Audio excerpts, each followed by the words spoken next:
किसी भी गुरु के साथ नहीं। ओम नमो शिवाय कहा जाता है ना, तो शिव तो पिता परमात्मा का नाम है ही। जैसे हमारे नाम पड़ते हैं शरीरों पे, नमः नमस्ते भी एक बार ही हो जाती है। अब लोग कई बार रटते रहते हैं ओम नमः शिवाय, ओम नमः शिवाय। एक्चुअल में हमारा कनेक्शन ओम का, हम आत्मा और परमात्मा का है, मिलन है ये ओम। तो इसलिए हमें ये ओम का उच्चारण जो है ये शिव महादेव से रिलेट करता है, और हम आत्माओं का परमात्मा से एक कनेक्शन है ओम। तो ओम करते कैसे हैं? ओम को करने का जो तरीका है वो है श्वासोश्वास। कहते हैं ना, अब हम शरीर में हैं तो ऑब्वियसली सांस आ रही है, जा रही है। जब शरीर से निकल गए, सांस आनी जानी बंद हो गई ना, तो इसीलिए जब हम ओम करते हैं तो भी हमें इसी माध्यम से ही करना है, सांस आना और जाने का ही कनेक्शन पकड़ना है। जब हम ओम करें, ध्यान हमारा यहाँ थर्ड आई पे होना चाहिए, क्योंकि आत्मा के बैठने की सीट यही है। तभी हमारे को परमात्मा से यहीं पर पावर आएगी ना, यानी ध्यान, यानी अपनी सीट पर तो बैठो, तभी तो पिता की जो धारा आएगी वो आपको यहाँ रिलेट करेगी ओम के माध्यम से। तो इसीलिए कहते हैं यहाँ ध्यान दो, और श्वास देखने नहीं है, लेकिन लंबी सांस लेके ना, जितने भी आपका सांस है खींचना नहीं है, जैसे जबरदस्ती नहीं है, नॉर्मल सांस लेते हो, ओ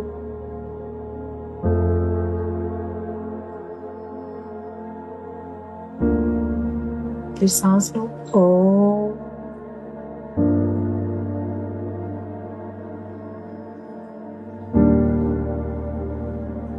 फिर श्वास लेंगे, ओ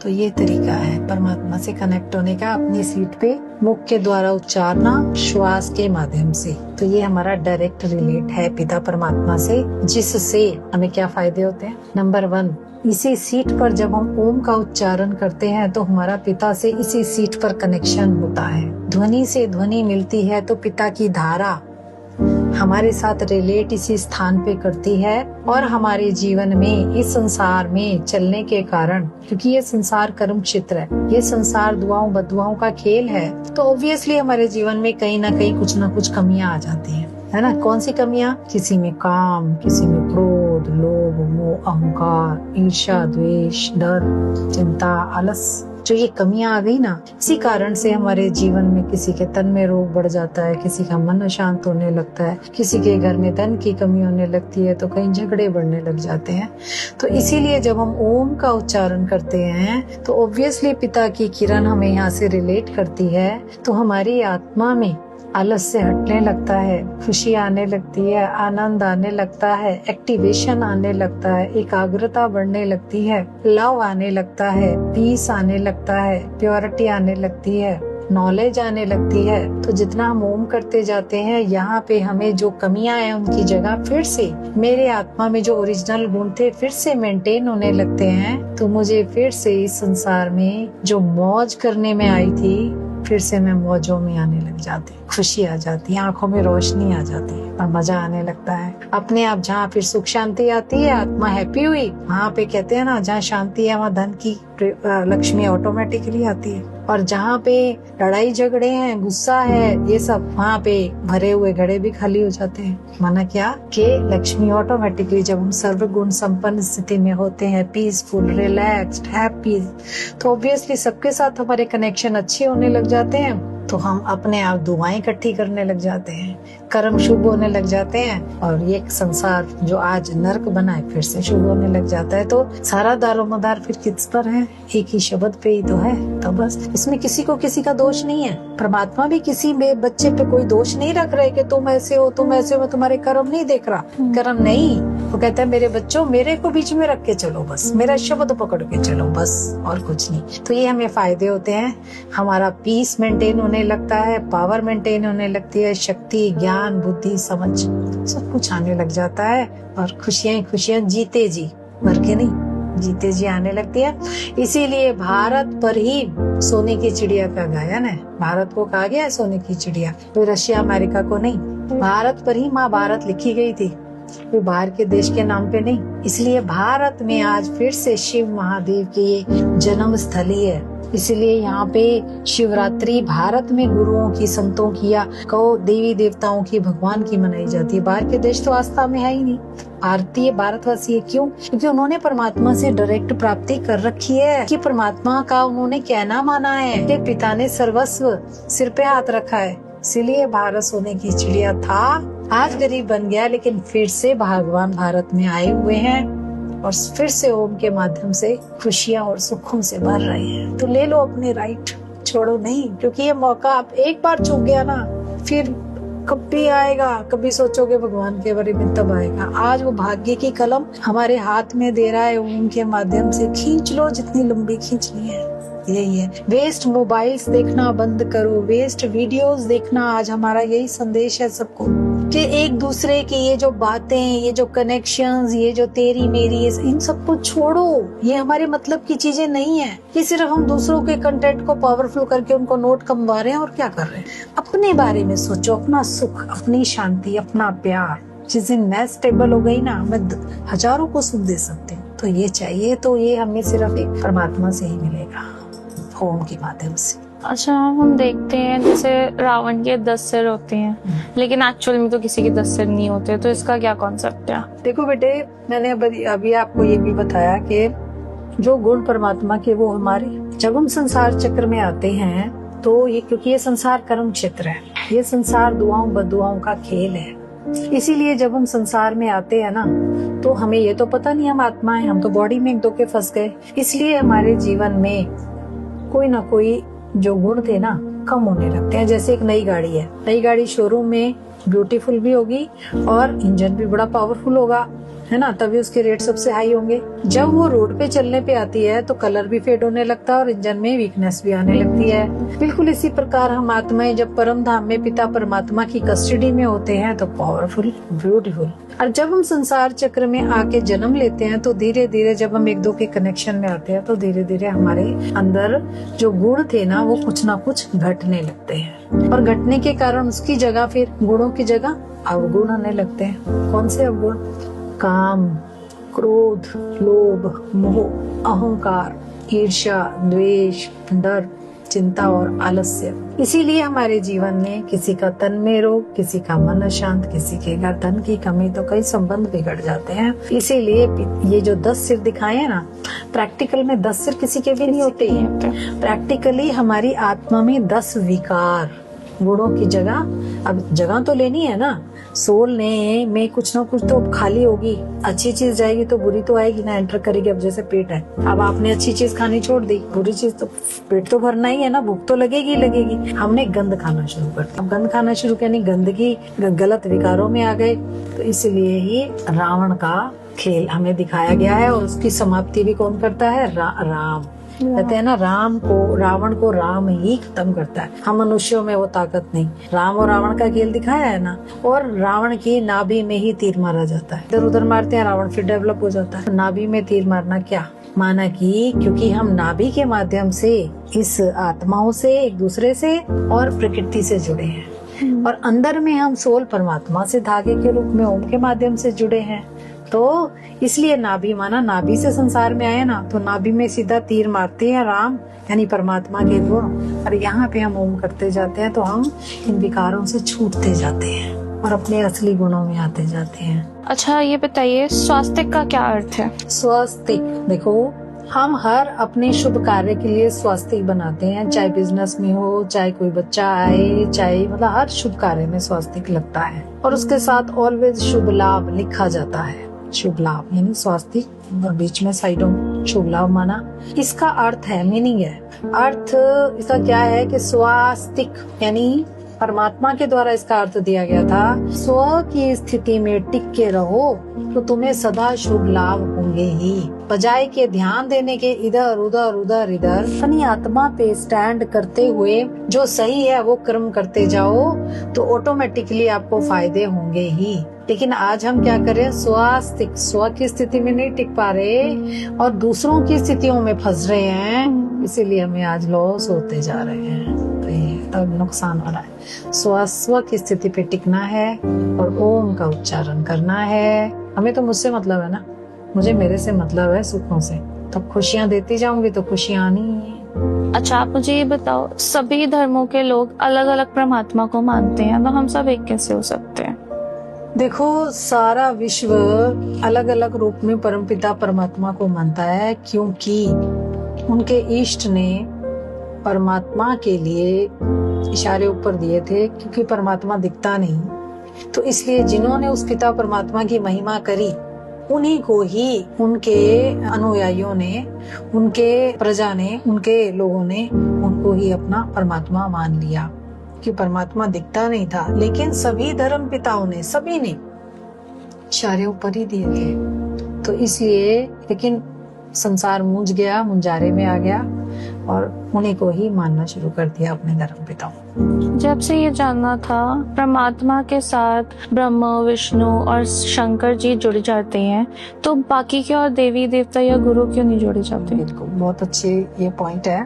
देखो बेटे, ब्रह्मा, विष्णु, शंकर, ब्रह्मा के लिए हमें दिखाया गया कि उनके हाथों में शास्त्र होते हैं, ये दिखाया है हमने, उनमें स्टैचूज में देखते हैं। ब्रह्मा का अर्थ है कि सत्ययुगी दुनिया की स्थापना। परमात्मा शिव का शरीर नहीं है, बॉडी नहीं है, लेकिन परमात्मा को इस संसार में कार्य करने के लिए संसार में उतरना तो पड़ेगा ना। अब जैसे हमें इस संसार में अगर परमात्मा ने हमें उतारना है, बॉडी तो उसे देनी पड़ेगी ना। तो वास्तव में हमारा अगर परम धाम, परलोक है, निर्वाण धाम, निर्वाण माना जहाँ वाणी नहीं है, जहाँ विदाउट बॉडी हम पिता परमात्मा के साथ सारा विश्व की सोल्स अपने वास्तविक घर परम धाम में रहते हैं। और पिता भी वहाँ हमारे परमानेंट स्टेबल है। तो उन्हीं से वहीं पर हमें लव, पीस, पावर, प्योरिटी की भासना, फीलिंग आती रहती है। लेकिन शरीर नहीं है ना, तो हमें ये पता नहीं होता ये सुख कहाँ से आ रहा है, ये फीलिंग कहाँ से आ रही है। तो इसलिए परम पिता परमात्मा जब संसार में अब पूरा विश्व एक दो में फंस गया है, उलझ गया है, तो परमात्मा को नीचे आना तो पड़ेगा, और कोई उपाय ही नहीं है। अब वो आए कैसे, आ करके बोले कैसे? बॉडी उसको लेनी ही नहीं, ये उसकी भी शर्त है कि मुझे शरीर नहीं लेना। अगर मैंने शरीर ले लिया तुम्हारी तरह, तो मेरी भी थर्ड आई में मिट्टी पड़ जाएगी, क्योंकि संसार में क्या है, 5 तत्व है ना। आपकी देखो, नॉर्मल भी अपनी आई में थोड़ी सी कण गिर जाए, कोई भी धूल, तो कितना चुभता है, नहीं दिखता ना कुछ। ऐसे ही पिता कहते, थर्ड आई में अगर मैंने भी जन्म मरण में आ गया, तो तुम्हारे ऊपर से दूध का दूध, पानी का पानी कौन करेगा? एक्यूरेट सत्य कौन बताएगा कि कहाँ से झूठ शुरू हुआ था? यहाँ पे तो आज देखो, कोर्ट्स में चले जाओ तो झूठ पे झूठ, झूठ पे झूठ कितना चलता चला जाता है। रिजल्ट आना क्या चाहिए था और आता क्या है, कितना नेगेटिव हो जाता है। ऐसे बीमारी इतनी माइनर सी थी, लेकिन हॉस्पिटल गए तो कितनी लंबी कर दी। हमें नॉलेज नहीं है, नॉलेज नहीं। और जिसने हमारी बीमारी को बड़ा किया, उसको अपना फाइनेंशियल लालच है। देखो ना, कितना फंस गए। एक कदम बाहर निकाला और गिरते गिरते, उलझते गए। इसीलिए पिता परमात्मा को संसार में आना तो पड़ेगा, और हमें हमारे बारे में ही बताना पड़ेगा कि तुमने कहाँ गलती की, क्या कर रहे हो, मैं कौन हूँ, तुम कौन हो। तो इसलिए पिता परमात्मा एक ही बार संसार में उतरते हैं, ब्रह्मा के द्वारा सतयुगी दुनिया की स्थापना, ज्ञान देते हैं, क्योंकि शिव परमात्मा ज्ञान है, नॉलेज है, बुद्धि है, शरीर नहीं। शरीरों को मत देखो। कहता है, ये आत्मा, तू आत्मा, मैं परमात्मा, तू मेरा संतान, मेरा बच्चा, यहाँ बैठ जा, तो तुझे मेरे गुण आते जाएंगे। तो तू सत्युग की दुनिया की ब्रह्मा के द्वारा स्थापना कर रहे हैं, वो अब हो चुकी है। और साथ ही जो बच्चे बने ब्रह्मा के मुखारविंद से, परमात्मा के, उनको विष्णु के 4 हाथ दिखाए हैं ना। 4 माना क्या? किसी भी मनुष्य के 4 हाथ होते ही नहीं, कभी देखे? जानवरों के 4 होते हैं और हमारे 2। तो वे 4 हाथ वाला मनुष्य कौन होता है? असल में 2 हाथ ब्रह्मा के नीचे उतरा तो शरीर चाहिए ना ब्रह्मा का, और 2 हाथ उसके खुद के, तो 4 हाथ बने। और फिर वो हमारी सबकी पालना भी करता है। जब नीचे आएगा तो हर बच्चे की पालना ये थोड़ी देखेगा कौन गरीब है, कौन अमीर है, कौन से घर से आया है, क्या है ना। जो उसके सामने आया, ब्रह्मा से सुनने आया, परमात्मा आया है, कौन है, सुने तो सही, तो बस बन गया उसका बच्चा। अब फिर वो बच्चा बना पिता परमात्मा का डायरेक्ट, थ्रू नहीं, गुरुओं के तो सीधा ब्रह्मा के सामने गया, तो वो बच्चा विष्णु के माध्यम से वो पला भी फिर, और फिर लास्ट में हम दोनों का काम पूरा हुआ। अब पिता अंत समय में जो बच गए, शंकर के माध्यम से सृष्टि को घर लेके जाना है। बस तुमने जितने ना सुनना था सुन लिया ना, बाकी ने तो मेरे गुण भरे ही नहीं, तो सतयुग में कैसे आओगे? सही बात है। तो इसलिए सतयुग तो सच्ची दुनिया आ रही है, तो इसलिए फिर जब द्वापर शुरू होगा तब आओगे। सो इस वजह से परमात्मा ने पूरे विश्व को ज्ञान एक समान दिया, एक नजर से देखा कि मेरे हो सारे, जैसे भी हो मेरे हो, और जब जब आओगे सुख तब तो मिलेगा। लेकिन तुमने, ये तुम्हारी चॉइस थी कि मेरे साथ तपस्वी होके बैठना चाहिए था या नहीं हमें मजा ऐसे ही आ रहा है देख देख के, मैं नहीं तो कोई बात नहीं। बाप बैठा है, लेकिन बाप आया है और वो निराकार है और सदा पीछे खड़ा है, बैकबोन, चाहे मानो चाहे मत मानो। तो ये इस समय बाबा 3 का से कार्य लेते हैं, ब्रह्मा, विष्णु और शंकर से।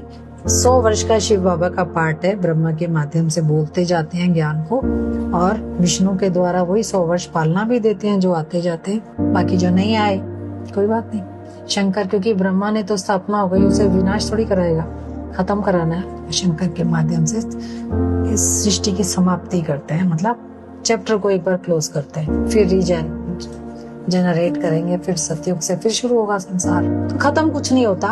ये ड्रामा बहुत बहुत बहुत कल्याणकारी है और बहुत अच्छा है और बड़ा स्वीट है। इसलिए पिता कहते हैं घबराना नहीं है, मेरे हो, तुम मानो ना मानो फिर भी मेरे हो।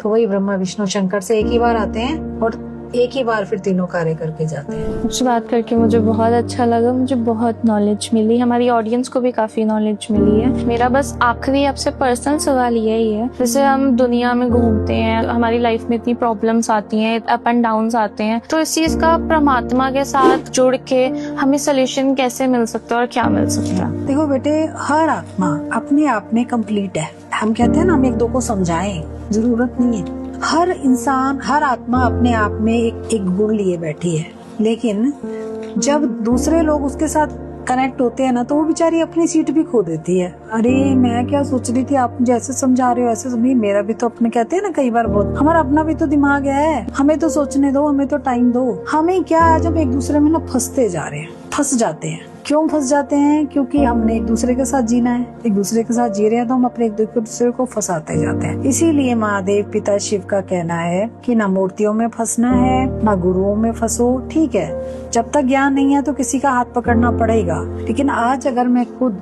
तुम्हें कहता हूँ, एक शब्द दे के रखा है ओम, तो उस शब्द से तुम अगर आज बहुत ज्यादा डिस्टरबेंस आ गया है, पहले इतना नहीं था, अब तो बाहर आ गई है दुखों की, तो इसलिए यही एक शब्द आपको हर अंधियारे में रोशनी देगा। तो यही अपनी स्टेज पे हर सोल आती जाएगी और उसमें रोशनी पिता से आते हुए खुशियाँ हर सोल को चाहिए। ये नहीं है कि माध्यम से चाहिए, डायरेक्ट। और हर आत्मा का कनेक्शन डायरेक्ट है परमात्मा से। तो यही है कि हमें एक शब्द से जुड़ना ही होगा और कोई उपाय नहीं नहीं नहीं। तो अब हम इस पॉडकास्ट का एंड कर रहे हैं, तो आप हमारी ऑडियंस से आखिरी क्या बोलना चाहोगे? हम हमारी संस्था के माध्यम से, या यूं कहें, आज हर आत्मा को एक ही महान संदेश देना चाहते हैं कि सिर्फ, हे प्यारे प्यारे बच्चों, हे विश्व की आत्माओं, सीधे सीधे परमपिता परमात्मा महादेव से जुड़ जाओ, तो आपको इसी संसार में उस पिता से हर प्रकार के सुख, खुशियाँ, शांति, शक्ति प्राप्त होती जाएगी, ज्ञान समझ आती जाएगी और आप संसार में ही मौजों में आते जाओगे। यही हमारे ज्ञान का सार है। महादेव का एक ओम ही है और ओम ही रहेगा और था भी। तो आपको आज उसी से ही जुड़ना है अगर सर्व सुखों की प्राप्ति चाहिए तो। बाकी आप सभी राजा हो अपनी अपनी जगह। ओम नमो शिवाय। ओम नमो शिवाय। आज हम ओम मंडली संस्था के माध्यम से पूरे विश्व को एक बहुत ही परफेक्ट संदेश देना चाहते हैं कि आज पूरा विश्व तन, मन, धन और सर्व संबंधों में कहीं ना कहीं प्रॉब्लम में है, डिस्टरबेंस में है। तो इसका सिर्फ एक ही सॉल्यूशन है, परमपिता परमात्मा से कनेक्शन जोड़कर अपने जीवन को सर्व सुखों से भरना, जो कि आज हमारा राइट भी है। तो आइए हम सब मिलकर ओम के उच्चारण से पूरे विश्व को सर्व सुखों से भर दें। आज स्वयं पिता परमात्मा का महासंदेश है कि ओम करो, क्योंकि मेरा ब्रह्मांड में ओम लगातार गुंजारित है। तुम्हारा और मेरा मिलन सिर्फ ओम के उच्चारण से ही है, कोई गंगा पानी की नदियों से या मूर्तियों से नहीं। यही हमारी संस्था का एम है कि संसार को सुखी बनाना है और खुद को पहले सुखी बनाना है। ओम नमो शिवाय।